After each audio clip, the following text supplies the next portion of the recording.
Good evening, everybody, and welcome to this week's edition of Roar Time, the Columbus Lions Coaches Show. Your host, Rick Jacobson, with head coach of the Columbus Lions, director of football operations, Jason Gibson.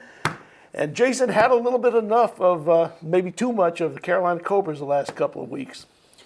No, we just got to get going on offense. We're having trouble scoring. It's nothing really. It's nothing really anybody's doing special. It's just, you look at the games we didn't win, and we're just having trouble putting points on the board on a consistent basis. Mm-hmm. But we still got to upgrade at certain positions. It's a long month of June. June's a long month. I think we have to win, and 2 in a row. Whew. You've spoken of Carolina Cobras having a pretty good defense here. Are they doing something in particular that's slowing their offense? They just got some good veterans. The scheme isn't worth anything, to be honest with you. I mean, it's just a standard scheme. But they got good players. Mike Green's the best DB in the league. It's kind of like coaching Lawrence Taylor. I mean, you don't have to do anything; just put him on the field. So Mike's really good. Steve's good. Savon's good. They have really good players. You got to give them credit for that. But still, we had a chance. At the end. It's crazy. And I don't mean to in any way put a damper on things, but a very close friend of yours associated with the Lions and with the Cobras has just passed away. Would you like to enlighten everybody a little bit about this? Yeah, Clay was a great friend. I've known him longer than anybody else. Clayton Banner is who we're speaking of. We met back in 1999, spent some time in Canada together, Europe together. Spent a lot of time together, and unfortunately, he had health issues for a while. He was a great guy. He helped get a lot of guys into pro football. So at the end of the day, it's not, you hear it all the time, it's not about what you make and how much money you have and how big is the car you drive. That stuff's really irrelevant because when you die, you don't keep it. Nobody cares, and unfortunately, the sad part about things is people mourn, and then tomorrow the sun rises and people go on like nothing happened. And that's the bad thing about when situations like this happen. That's the bad thing about death, in my opinion. But it's what you do and who you can touch and the memories you can have. And he did a lot of that. He did a lot of that for a lot of people. He changed a lot of people's lives. That's all you can ask for, man. And he did a good job of it. Tributes galore on Facebook, and Clayton meant a lot to you personally. Yeah. Facebook. I'm not a big social media guy. I talked with his mom and his brother, and that's what matters to me. What others people's. I don't need to put my feelings out there for other people to have an opinion about that. It's none of their business. That's between me and him, and his mom and Greg. Greg was a good friend. I've known Greg for 20 years too as well, and his daughter Ava. So it's terrible, especially he was a young guy. He was a young guy, and he battled that for a while, and he fought hard, and he's been through a lot. And this was, of course, the Lions player personnel director for the last couple of years. He switched to employed by the Carolina Cobras this year. But with both of us having ties to Greensboro, North Carolina, yours very strong. Just thought I'd mention that. Winston-Salem guy. Yeah. And so anyway, the Carolina Cobras have been a big part of the Lions' life in the last 3 weeks. We had consecutive games sandwiched around a bye week. But let's take a moment after that 53-42 loss, which the Lions rallied late and almost caught them. Right. With an on-field kick recovery, we could have taken the lead. In the fourth quarter, technically, we outscored them 16-3 in the fourth quarter. They got that late, onside kicked it, didn't go far enough. Well, it came down to the point where we hit the two-point conversion to go 45-43. And I had a decision to make, okay? And, of course, everybody, do I try to kick the deuce to tie it to go in overtime, or do I go for the onside kick? I had 2 timeouts left. And 2 timeouts in 20 seconds in arena football is an eternity. And I had the best field goal kicker in the league. So let's put this in perspective. He hasn't made but 1 deuce all year, or maybe 2, if that. But he is 6 of 7 on field goals. He was, his percentage on field goals for arena football is pretty good. And I wanted to bet on that. So I needed to try the onside kick and take our chances getting the ball back, running 2 plays, timeout, kick a field goal, you win by 1. I'm not kicking a deuce for a tie. I'm not taking a chance that's a low percentage chance for a tie. On top of that, my question to you would be, does the overhead scoreboard, it seems like in recent years, it's come into play more often. Does that central scoreboard hitting the scoreboard come into play? Yeah, absolutely. I mean, it does. You got to hook it around. You got to slice it. You got to find a good kicker that's a good golfer. If he's a good golfer, Tyler Rouse, Trey Crum, Craig Kamei, boy, they know how to slice that sucker right around it or hook it or whatever. So, but yeah, the scoreboard was the factor was the fact he hasn't made very many. If he was a very high percentage deuce guy, if he was a 50-50 guy on deuces, I might have kicked it. But I'm not playing for a tie on low percentage. So it didn't work out that way. You know, they ran 3 quarterback sneaks because they had the ball in the 3-yard line anyway. So. Tough game, tough loss. The main thing for me is you got to win your home games. We've lost 2 home games. And that's we're 2-2 at home. Almost never happened in our 2-2 at home, and it's never happened. So that's the problem right now. How do we take that into Jacksonville, which has been a problem spot for us in the past, and rectify this? Well, Orlando goes up to Carolina and it won at 5 and wins a game that nobody thought they had a chance in the world. So we've always played well in Jacksonville. We're getting better. We're playing well, but we're getting banged up with injuries. You know, we can talk about later, but. You know, coming out of the Carolina game, I thought we didn't give up a sack. We didn't turn the ball over. That was the difference in the first game when we played them, when it was, it was 4 defensive touchdowns. You know, we didn't turn the ball over at all. I mean, and I thought we played better, but we started out the first 2 possessions of the game, we didn't score. That was the difference in the game. This does seem to be a recurring trend lately that we're not getting off to the fast start. Is there anything you can do to drink more Monster? I don't know, man. I don't know. I'll figure it out. If you got any suggestions, you can email me, jason@columbuslions.net. So who knows? But again, it's still a young team. I knew we were going to take this process. I knew we were going to rebuild. It's tough going through it. You know, it's tough going through it. But it's like everything else. When you face adversity, at the end, it's more satisfying. Lions have fallen to 2-4 at this point, but there's 8 games, more than half the season left to go. We head to Jacksonville. What excites you about this week? Saturday night game.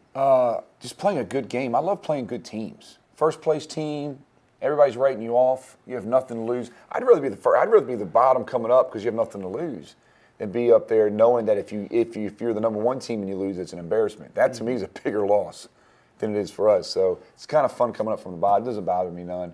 I'm excited. I'm just excited to get better. We had a great week of practice. I had fun at practice. We ran around at practice.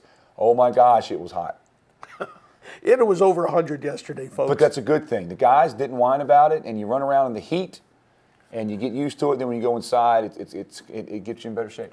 We're taping this show Wednesday morning. Will you do the same tonight and tomorrow? Absolutely. We're going to be out in that heat and get after it. Mm-hmm. And Friday morning's bus ride will be the pleasure of the week for the guys, it sounds like. 5 hours of pure silence. I love it. Yeah, but the cool air conditioning of our bus to Jacksonville. Why don't we'll come back with league summaries of last week's action and a preview of this week's National Arena League action after these words from our excellent Roar Time sponsors.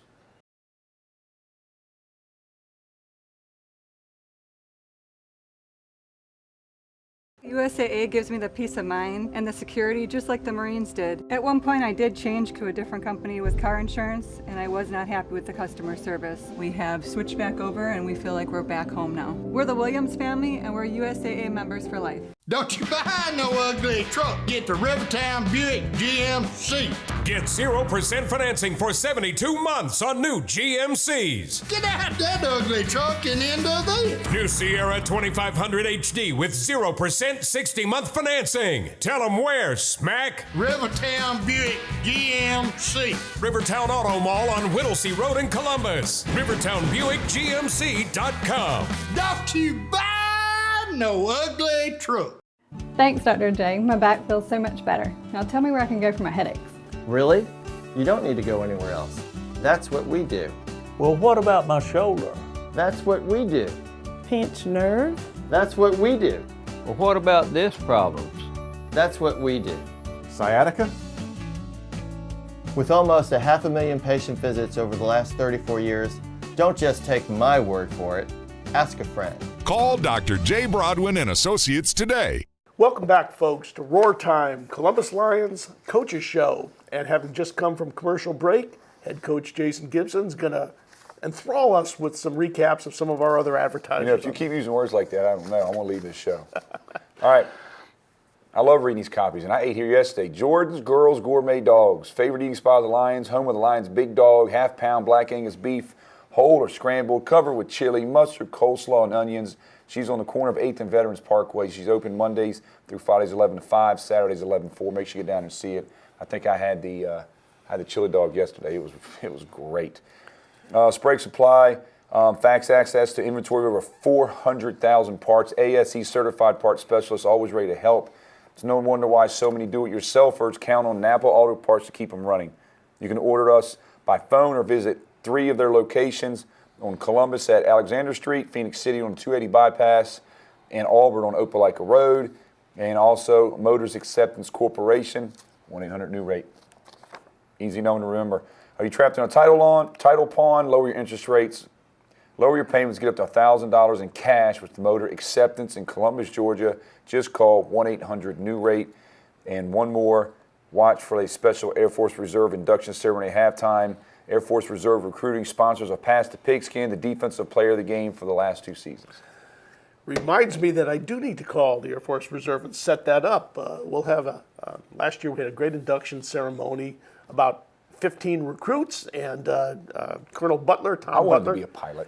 He came up from Montgomery, from Maxwell Air Force Base to conduct that ceremony. Did he really? I look forward to that again I wanted this to be year. a pilot. I watched Tom Cruise. Well, was it Top Gun? I wanted to be a pilot. I see. Well, sail those miniature footballs and pass the pigskin, and you can be an Air Force reservist too. All right. Well, folks, it was another eventful weekend in the National Arena League. Still getting the bye weeks out of the way so that everybody in the league is roughly at the halfway point at this juncture. What about Jacksonville's win over Orlando this past weekend? I actually, Orlando coming off that big win in Carolina, I thought it would carry some momentum, and then they go into Jacksonville and kind of laid an egg a little bit. 48-20 the score. Yeah, Jacksonville's defense is playing real good. You got to attack them a certain way. They play physical. They play fast.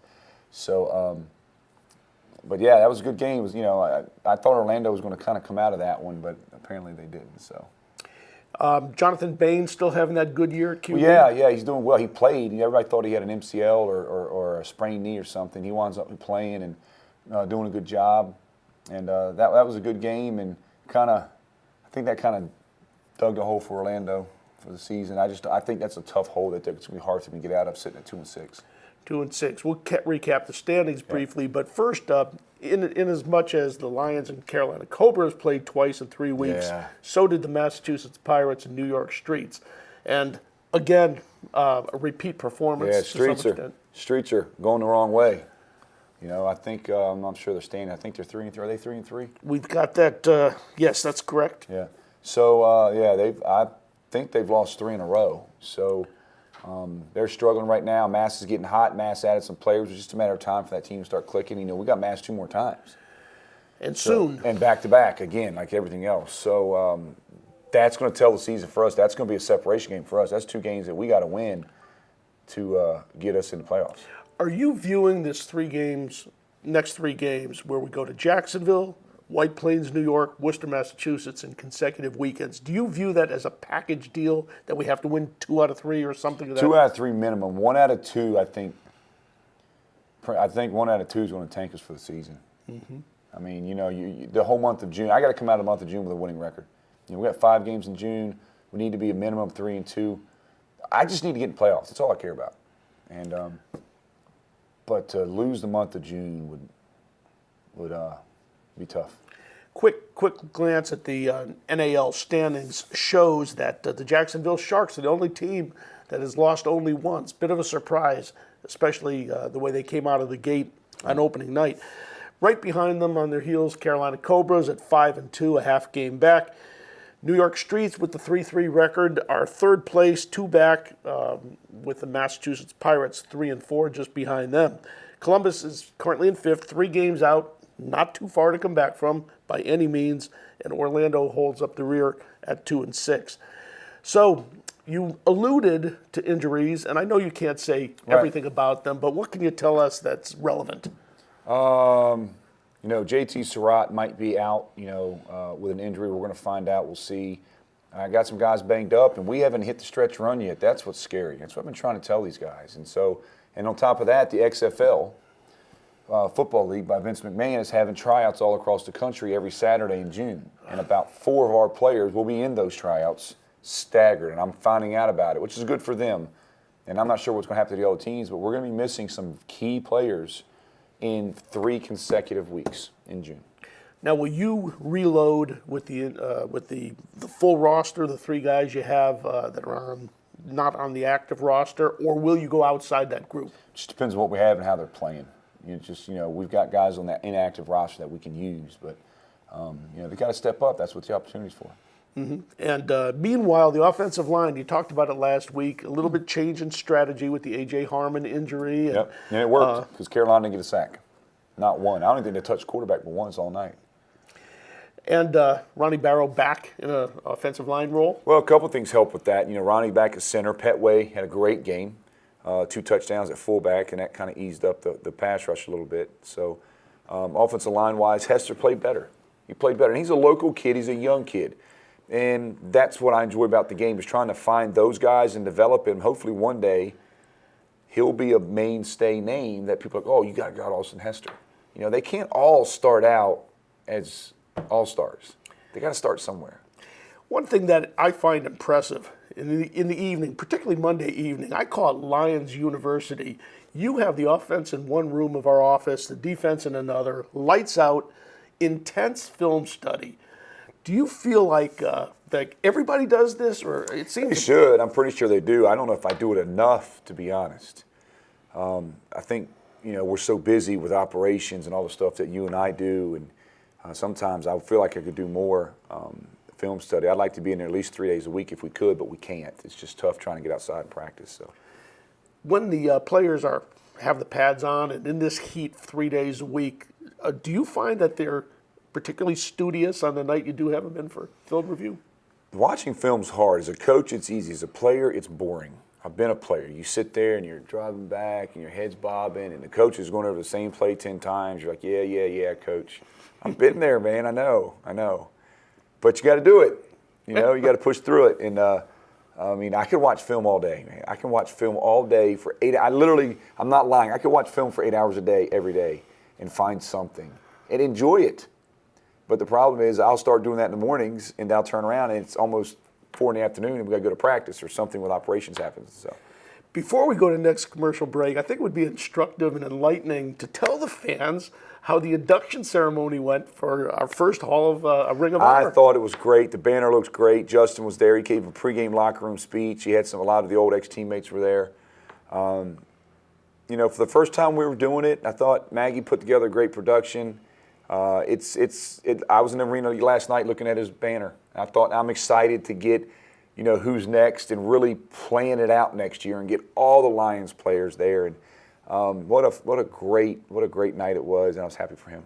It's a good idea. It was a great idea by you. Well, Justin Rivers, all-time Lion, a great guy with us for so long, local roots. And I wish I'd had more involvement in the ceremony, to be honest with you, but the other component that you referred to, maybe we kind of make it an old-timers weekend next week.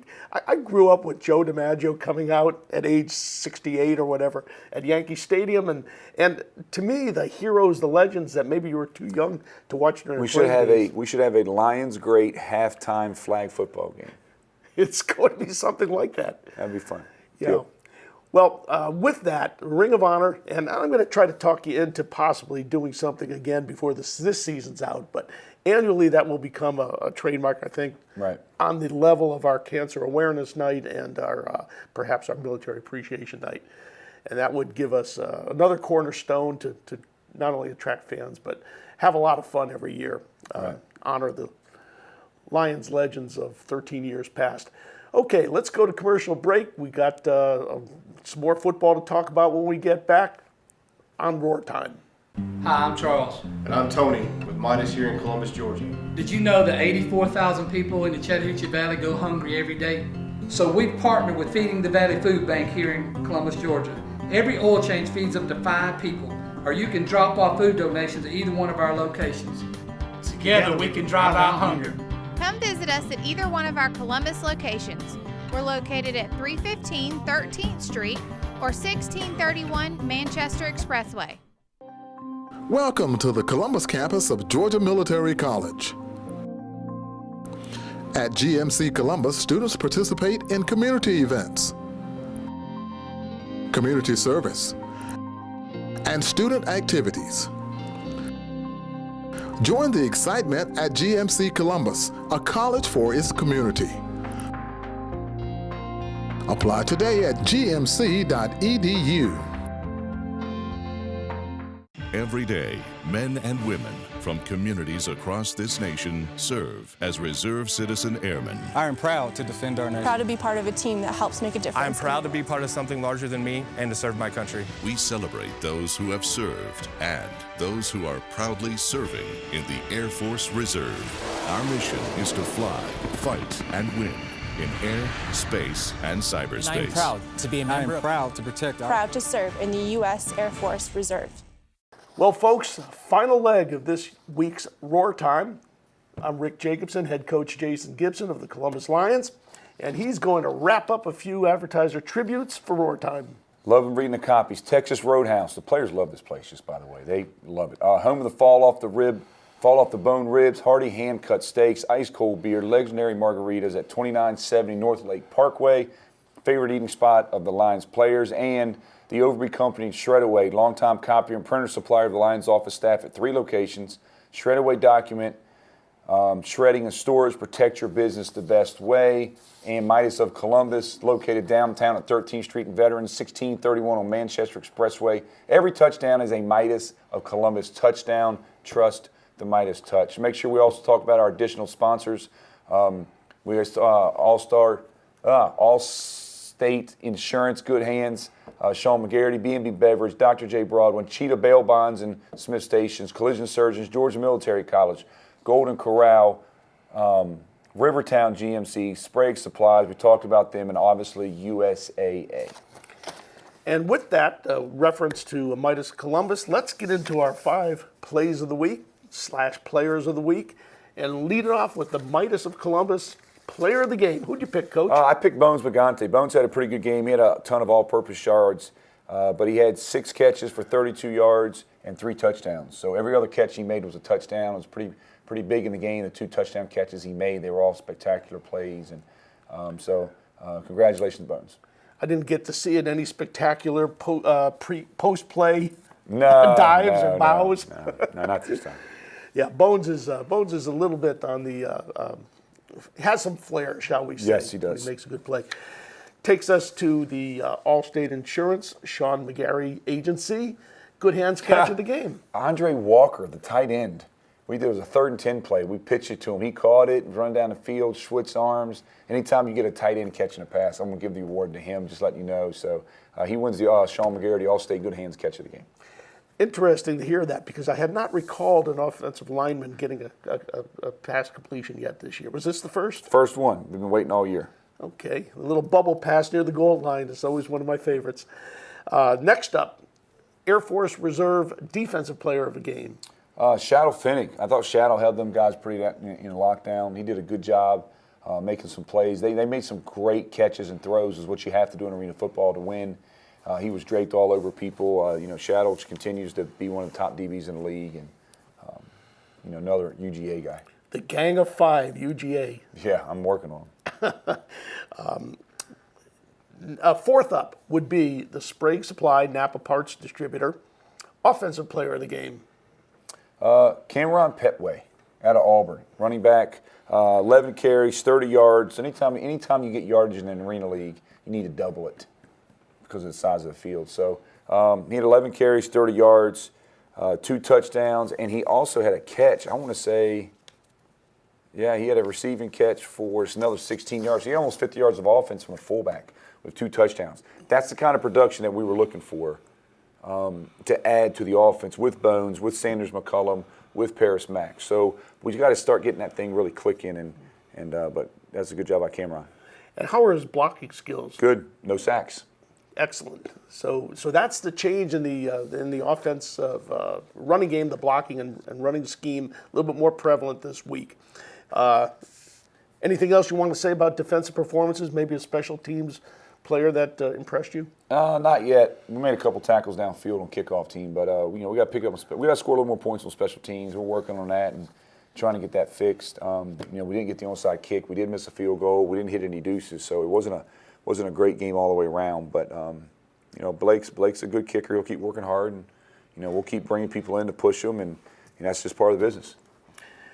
Once again, that final from June 1st, Saturday, June 1st, was the Carolina Cobras over the Lions, 53-42. But now we head to Jacksonville and the Sharks, followed by visits to New York and Massachusetts. And then Massachusetts at home. So it looks like it's way in the distant future, but on Saturday, June 29th, we'll be back for one of the big nights of the year that we have plenty of time to prepare for. First and foremost, youth sports night. Right. We are after not just all the youth football leagues, which will be going through registration and sign them about that time, but other sports. In fact, the senior softball league in Columbus that I play in has made a commitment to be part of this night. Have you got anything going on the youth sports side? No, we're just going to invite them all in. We've talked to a lot of the teams, a lot of organizations, a chance for everybody to come into the games, do fundraisers, raise money for their programs, use the Lions as a vehicle to generate revenue for your program. So if you have any questions or want to learn how, give us a call at the office, 706-322-3336, or you can email me, Jason, at columbuslions.net. I do a lot of the fundraisers with the youth sports teams. Works out pretty well, and that's what we got going on. And we got youth football, we got NFL flag football. Deadline is June 10th. After June 10th, you will not register. We can't. We have to order everything from NFL, and that's the cutoff date to order the uniforms. Age brackets on that? Age brackets 5-13 right now, but teams are still forming. We're still taking registrations. NFL flag football operated by the Columbus Lions. There'll be a lot of Little League, Babe Ruth, and Dixie Youth baseball coming to the heart of their seasons here in the next coming month. I'm sure we'll be in touch with many of those organizations. I've got Lee County Night going, so we'll be talking. In fact, just renewed our memberships in the Auburn and Opelika Chambers of Commerce and calling all their members for tickets. We got Advertisers Appreciation Night, CTV Beam among many fabulous advertisers that are very important to us. And this is the night we host them all, take good care of them up in the hospitality suites, feed them a little bit, and show them how much we do indeed appreciate the sponsorships that they all do with us. Seems to me there's one other promotion. Oh, Team Poster Night. We'll have those 1,000 team posters, we hope, with some good sponsorships on them that the fans will enjoy seeing everybody that you've brought into the roster at this point. Right. Be a good night. June 29th, right? Saturday, June 29th. That'll be a 7 p.m. game against the Massachusetts Pirates. Always a toe-to-toe battle with them. And, of course, gates will open at 6 o'clock with the special VIP and season ticket holder entrance at 5:30. That more or less will bring us to the end of this episode of Roar Time. Folks, we thank you very much, as always, for watching. And don't forget to follow with the telecast of the rebroadcast of the latest Lions game from last Saturday night. Thanks again to everybody for Roar Time. Coach, appreciate you being here week in, week out. Good job, Jared and Chris, on the game production too. CTV Beam, all their staff, Toy Guard, Melissa Gann, everybody at CTV Beam. Great stuff. Great service. Shout out to Melissa. I got service at my house. It's awesome. I love it. Fantastic. 25-year subscriber to CTV Beam here, so we thank you. I heard it said by Dennis Beeson of the Chamber of Commerce, East Alabama Chamber, yesterday. I would like to reiterate it, that this is the most community-oriented cable company either of us have ever seen. It really is. It's a good job. So we thank everybody involved, Toy Guard included. Everybody, see you next week on Roar Time.